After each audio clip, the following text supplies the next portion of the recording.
Magandang umaga po sa inyong lahat mga kapudri patayon. Samahan nyo kami dito magluto ng aming tanghalian na crispy lechon paksiw. Yan, huwag na natin patagalin. Let's G! Gusto pala mga ka-80, bumili lang pala tayo dito ng liempo dito sa GMA. Yan, frozen pala yung binili natin pero okay lang yan. Parehas lang naman yan. Pasarapan na lang ng luto yan. Tapos ito, yan, mga 3 kilo mahigit yung binili natin. Tapos yan, kunin natin agad yan mga ka-80. Tapos yan, pagdating natin sa bahay, yan, hugasan na natin agad yan para malinis na malinis talaga mga ka-80. Para tsaka madurog din yung katigasan niya mga ka-80. Frozen na frozen kasi. Tapos yan na, pinaugasan lang natin kay Kirby mga ka-80. Tapos yan, banlawan lang. Hanggang sa mabanlawan mga ka-80. Kasi yan, pagka okay na, edi ilagay natin dyan mga ka-80 sa lamesa para masimulan natin yung mga kailangan natin gawin. Tapos yan mga ka-80, hiwa lang pala tayo ng 1 pirasong sibuyas. So yan, balatan muna natin bago natin hiwain. Tapos yan, ganyang hiwa lang mga ka-80, pero bahala kayo kung anong trip nyo. So pagtapos sa bawang mga ka-80, 1 ulo ng bawang.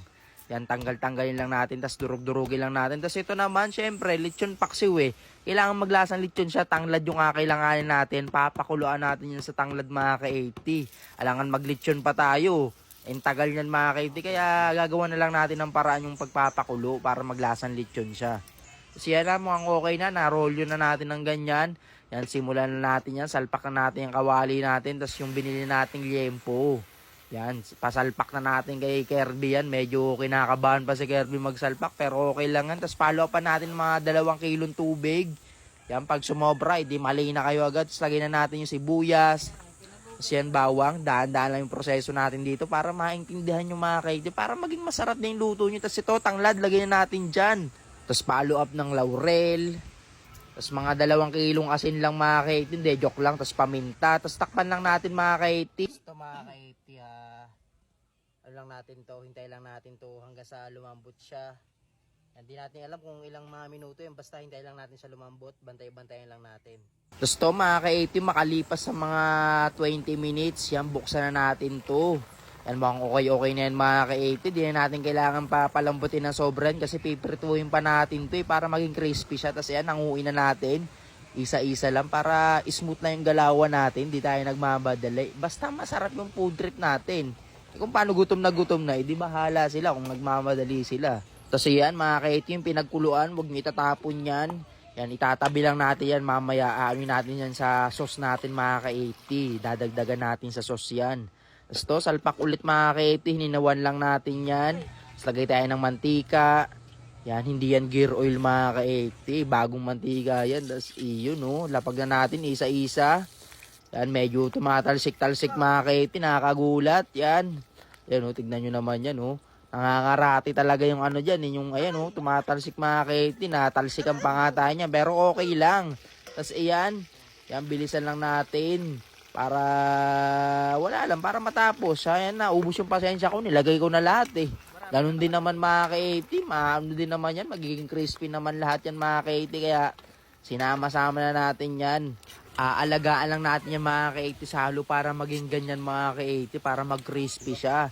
Kasi yan, pagtapos siya mag-crispy, syempre hanguin na natin yan mga ka-80 para mahango natin. Dalangan hindi natin hanguin yan, dalangan ibabad natin yan sa mantika. Tapos yan, nasa maubusan natin. Tapos yun yung naubusan natin, yung gisilan tayo mga ka-80 ng bawang. Yan, sisimulan na natin yung pagluto ng lechon paksiw, tapos sibuyas. Yan, follow pa natin, tapos halo-halo lang. Pagka naging okay na, edi lagay na natin itong tanglad sa pinagkuluan natin para bumango ulit siya mga ka-80, kumapit yung lasa niya. Tapos lagay na natin itong pinrito nating mga liempo. Yan, binagnit natin mga ka-80, talagang pandiinan yan mga ka-80. Pagka nag-coat yung sauce dyan, naku po, napakaganda ng texture niyan mga ka-80.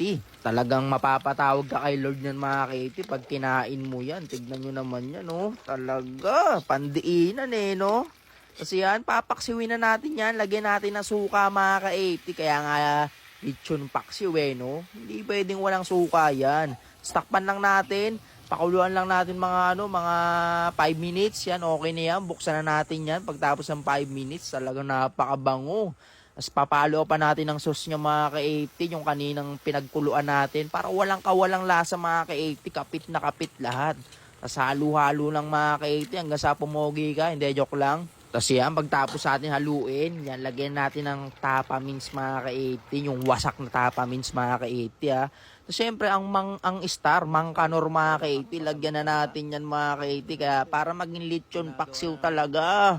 Ayan na, tignan nyo naman yan, no? Galit na galit no? Talagang napakasarap niyan. Pandiinan mga ka-80, ano yan, parang ano yan, kakatapos ng mag-birthdayhan, tapos maglilitsyon paksiw ko, naku po.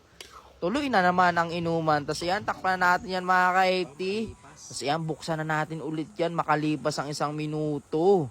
Talagang mga ka-80, ginen mga ka-80, palag-palag na yan, papainggitin ko pa kayo dyan, no? Napakasarap niyan, talaga.